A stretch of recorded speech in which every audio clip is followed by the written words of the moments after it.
1200 ఏళ్ల చరిత్ర కలిగి ఉన్న ఈ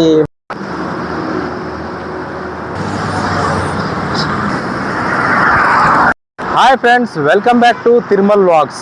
ఓం గం గం గణపతిహే నమః.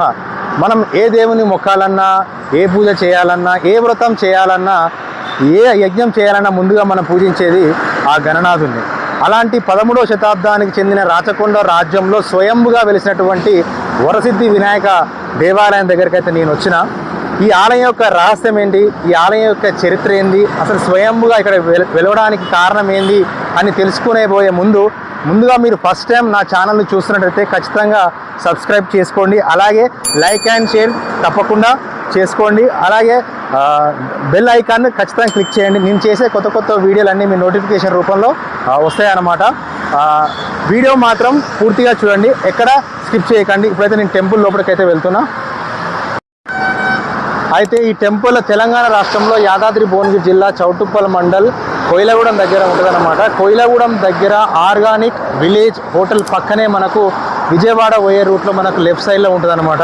దాదాపుగా హైవేకి దగ్గరలో ఉంటుంది. మీరు చూడొచ్చు, చాలామంది భక్తులు ఇక్కడికి వచ్చి నమస్కారం చేసుకొని స్వామివారికి మొక్కులు చెల్లించి వెళ్తారనమాట. అయితే దాదాపుగా చాలా పవర్ఫుల్ వినాయకుడు అనమాట. దాదాపు 13వ శతాబ్దానికి చెందిన ఈ వినాయకుని యొక్క మహిమ అనేది చాలా అద్భుతంగా ఉంటుందట. ఇప్పుడు మనం టెంపుల్ దగ్గరికి అయితే లోపలికైతే వెళ్తున్నా. ఈ టెంపుల్ యొక్క చరిత్ర ఏంది, ఆలయ రహస్యం ఏంది అనేది మీకు పూర్తిగా వివరించడానికి ప్రయత్నిస్తా. ఇప్పుడైతే నేనైతే టెంపుల్ లోపలికైతే వెళ్తాను.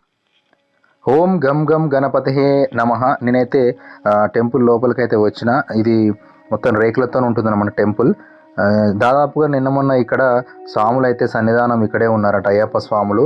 రోజువారీ కార్యక్రమాలు ఏమేమి జరుగుతున్నది నోటీస్ బోర్డులో ఉంటుంది. నేనైతే లోపలికి వెళ్తున్నా. టెంపుల్ లోపల కొంచెం డౌన్లో ఉంటుంది అన్నమాట. నేనైతే గంట కొట్టి స్వామివారి మనసులో తలుచుకొని లోపలికైతే వెళ్తున్నా. కొంచెం డౌన్లో ఉంటుంది అన్నమాట. ఓం గం గం గణపతిహే నమః.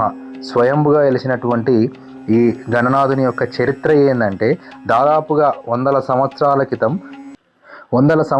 క్రితం అంటే 13వ శతాబ్దంలో రాచకొండ రాజ్యాన్ని పరిపాలించిన సింగభూపాలుడి కాలంలో స్వయంభుగా వెలిసినటువంటి వాయుమండల వరసిద్ధి వినాయకుడు అంట.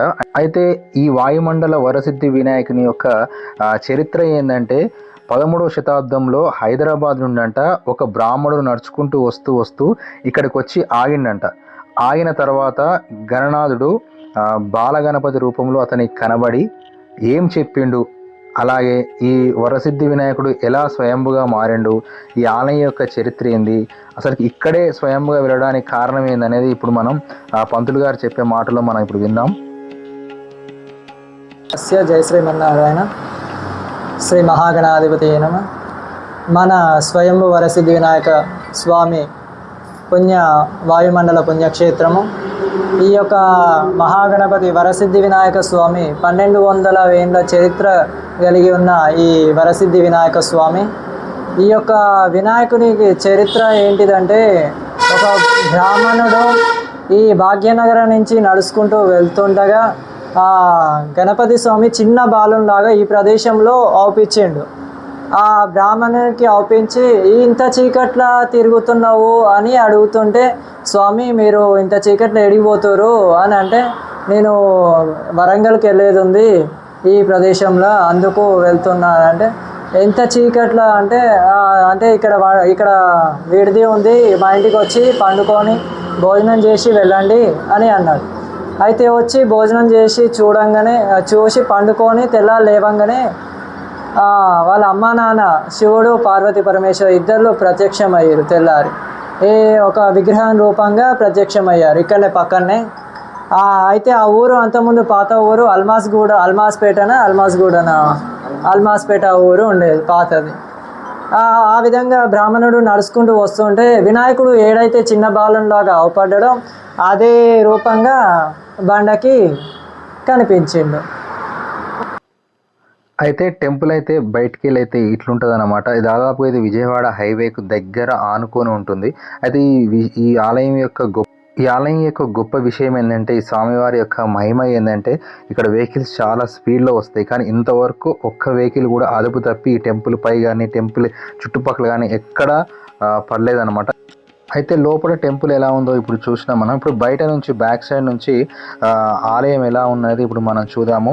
మన సనాతన ధర్మంలో, హిందూ ధర్మంలో ఏ దేవుని పూజించాలన్నా మొట్టమొదటిగా మన గణపతి దేవుని అయితే మనం పూజిస్తాం. కాబట్టి ఈ ఆలయం యొక్క అభివృద్ధి కోసం మనం అందరము కృషి చేయాలి. అయితే శిథిలావస్థితిలో ఉన్న ఈ ఆలయము 13వ శతాబ్దంలో ఈ యొక్క విలేజ్ ఉండేది, అంటే ఇక్కడ ఒక ఊరు ఉండేది అల్మాసిపేట అని. ఈ అల్మాసిపేట, ముకుడొంబాయి ఇవన్నీ దగ్గర ప్రాంతాలు, ఒక చిన్న విలేజ్ లెక్క అడవి ప్రాంతంగా ఉండేది. ఇప్పుడు మీకు చూపిస్తాను ఈ అడవి ప్రాంతం.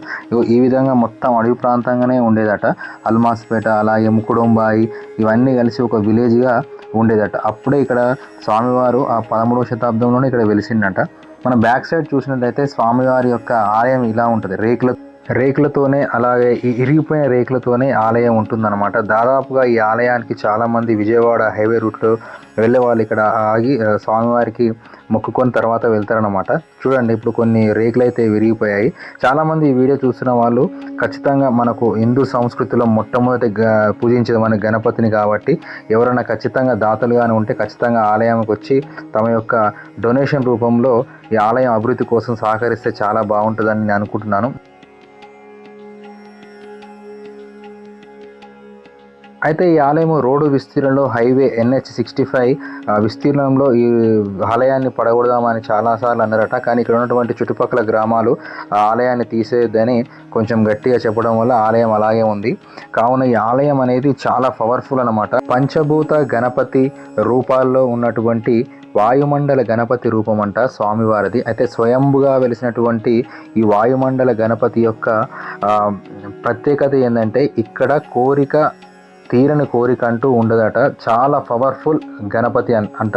అంటే దాదాపుగా చాలామంది ఇక్కడ కోరికలు నెరవేరే వాళ్ళు వచ్చారు. అలాగే చాలామంది ఇక్కడ కొన్ని రకాలుగా డొనేట్ కూడా చేశారనమాట. మా కోరిక నెరవేరింది, ఇంత పవర్ఫుల్ వినాయకుడు ఎక్కడ లేదని చాలామంది జనాలు చెప్పడం జరిగిందనమాట. అంటే విజయవాడ హైవే రూట్లో చాలామంది కొందరు లాంగ్ జర్నీ చేసేవాళ్ళు ఇక్కడ వెహికల్స్ ఆపి స్వామివారికి పూజ చేసి కొబ్బరికాయ కొట్టి తమ యొక్క కోరికలు ఏమన్నా ఉంటే ఖచ్చితంగా స్వామివారిని మనసులో మొక్కి వెళ్ళేవారట. అంటే దాదాపుగా ఈ ఆలయం అనేది చాలా పవర్ఫుల్ ఆలయం అనేది చుట్టుపక్కల ప్రజలు కూడా, చుట్టుపక్కల గ్రామాలు కూడా చాలామంది అనుకుంటారు అనమాట. అంటే దాదాపు ఈ ఆలయం కొంచెం డెవలప్మెంట్ చాలా తక్కువ ఉండడం వల్ల ఆలయం అభివృద్ధి అనమాట చాలా తక్కువ ఉంది. ఈ వీడియో చూసే వాళ్ళు ఖచ్చితంగా ఎవరైనా స్వామివారికి డొనేట్ చేయాలనుకుంటే ఆలయం దగ్గరికి వచ్చి ఖచ్చితంగా కాంటాక్ట్ అవి స్వామివారి యొక్క అభివృద్ధి కోసం, మన హిందూ సంస్కృతి కోసం, మన హిందూ దేవాలయ అభివృద్ధి కోసం మనం పాటుపడాలి. ఖచ్చితంగా ఈ దేవాలయాన్ని ఇంత పవర్ఫుల్ అటువంటి వరసిద్ధి వినాయకుడిని ఖచ్చితంగా మనం ఒక లెవెల్లో చేయాలనుకునే భక్తులు తమ కోరికలు ఇక్కడ మొక్కి నెరవేరిన తర్వాత ఖచ్చితంగా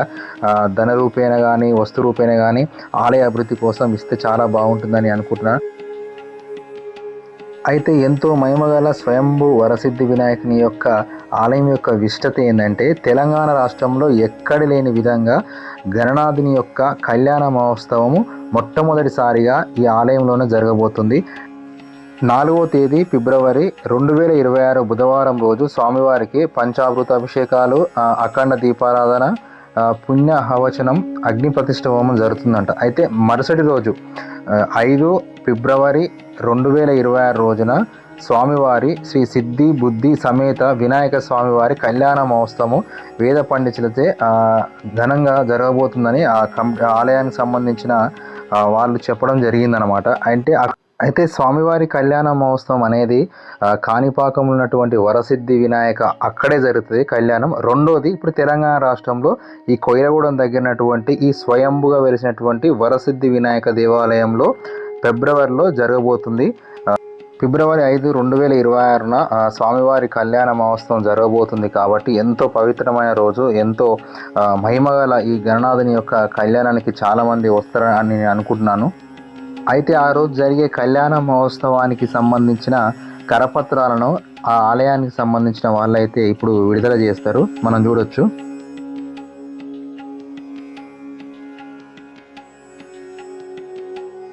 పదమూడవ శతాబ్దానికి చెందిన రాచకొండ రాజ్యంలో స్వయంభుగా వెలిసిన వరసిద్ధి వినాయకుని యొక్క మహిమ ఏందనేది మనం ఇప్పుడు తెలుసుకున్నాము. అయితే దాదాపుగా ఈ 100 సంవత్సరాల చరిత్ర గల ఈ ఆలయం యొక్క చరిత్రకు దాదాపు కొంచెం వెనుకబడిపోయిందనమాట.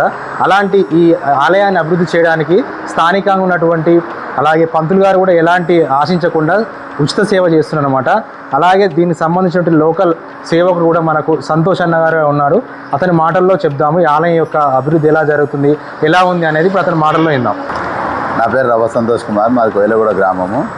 మన వరసిద్ధి వినాయక స్వామి దేవాలయంలో మొన్న పిల్లలందరూ కలిసి గణేష్ నవరాత్రి ఉత్సవాలు మంచి భారీ ఎత్తులు చేశారు. తర్వాత దీని పవరు, దీని కథ గురించి ఒక మా పంతుల్ని అరేంజ్ చేసుకొని కొంచెం ఈ మధ్యనే డెవలప్మెంట్ చేద్దామనే ఉద్దేశంతో స్టార్ట్ చేసిరు. తర్వాత అయ్యప్ప మాల వచ్చింది. ఆ మాలలో మేము 65 రోజులు నిత్యాన్నదాన కార్యక్రమం ఏర్పాటు చేసినాం. ఈ అన్నదాన కార్యక్రమంలో భాగంగానే మాకు ఈ గుడి యొక్క పవిత్రత, ఈ గుడికి ఉన్నటువంటి గొప్పతనం, ఈ గుడికి రావడం వల్ల జరిగే ఫలితాలు అవన్నీ తెలిసినాయి.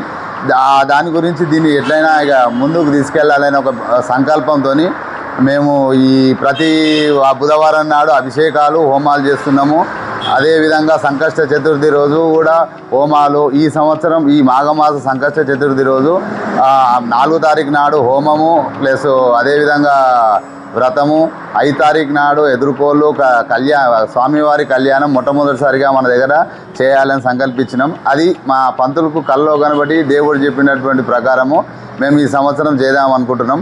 ఖచ్చితంగా ఇది ఒకటి సక్సెస్ చేసుకుంటూ ప్రతి నెల కూడా కళ్యాణం చేసే కార్యక్రమానికి మేము సంకల్పం చేయాలనే ఒక ఉద్దేశంతో చేయడం జరుగుతుంది. అదేవిధంగా ఈ కార్యక్రమం దానికి మా పంతులు కూడా స్వామివారు అప్పుడప్పుడు కళలో కనిపిస్తున్నారు.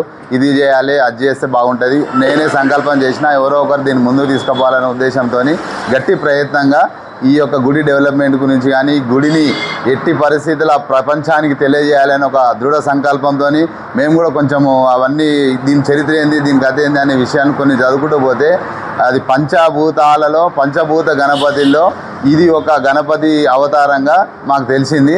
ఇది వాయుమండల గణపతి, జలమండల గణపతి వచ్చేసి కాణిపాకంలో, అగ్నిమండల గణపతి వచ్చేసి అరుణాచలము, అదేవిధంగా శ్రీకాళహస్తి. దాంతోపాటు ఇది కూడా ఒక మోస్ట్ పవర్ఫుల్ దేవాలయం అనేది మాకు చరిత్ర ద్వారా తెలిసింది. ఇక్కడ ఏంటంటే భక్తులు ఏ కోరిక కోరుకున్నా ఖచ్చితంగా నెరవేరుతుంది. అదేవిధంగా మనకు కూడా వచ్చి చెప్పిపోతారు పబ్లిక్ కూడా, ఇది జరిగిపోయింది, దీనివల్ల మాకు ఈ శుభం జరిగింది, ఇది జరిగింది దీనికి అని అంతో ఇంతో భక్తులు ఇప్పటికీ డెవలప్మెంట్ చేస్తున్నారు. కానీ ఇంకా కొంచెం డెవలప్ చేసి గుడిని కూడా పైకి తీసుకుపోవాలని ఒక దృఢ సంకల్పంతో మేము ముందుకు వెళ్తున్నాం. అయితే ఎంతో మహిమగల వరసిద్ధి వినాయకుని యొక్క కళ్యాణం చేయడానికి కారణం ఏంటంటే పంతులు గారి కల్లోకి వచ్చి నాకు కళ్యాణం చేయండి అని చెప్పడంతో ఆలయం వాళ్ళందరూ చర్చించి కళ్యాణం చేయడానికి అయితే ముందుకు రావడం జరిగిందనమాట. అయితే స్వయంభుగా వెలిసినటువంటి ఎంతో మహిమగల ఎంతో పవర్ఫుల్ అయినటువంటి ఈ స్వయంభు వరసిద్ధి వినాయకుని దర్శించుకుంటే ఖచ్చితంగా తమ యొక్క కోరికలు నెరవేరుతాయని భక్తుల నమ్మకం అనమాట. అయితే కళ్యాణ మహోత్సవం ఎంతో అంగరంగ వైభవంగా జరగబోతుంది కాబట్టి భక్తులు ఖచ్చితంగా కళ్యాణానికి వస్తే చాలా బాగుంటుంది, స్వామివారి ఆశీస్సులు తీసుకుంటే ఇంకా బాగుంటుందని నేనైతే అనుకుంటున్నా. ఇదన్నమాట 13వ శతాబ్దానికి చెందిన రాజకొండ రాజ్యంలో ఉన్నటువంటి స్వయంభుగా వెలిసిన వరసిద్ధి వినాయక యొక్క ఆలయం యొక్క చరిత్ర రహస్యం అనమాట. ఇలాంటి మంచి మంచి వీడియోలు మన ఛానల్లో వస్తూ ఉంటాయి కాబట్టి ఖచ్చితంగా అందరూ సబ్స్క్రైబ్ చేసుకోండి, లైక్ అండ్ షేర్ చేయండి. Thank you for watching. Om గం గం గణపతిహే నమః.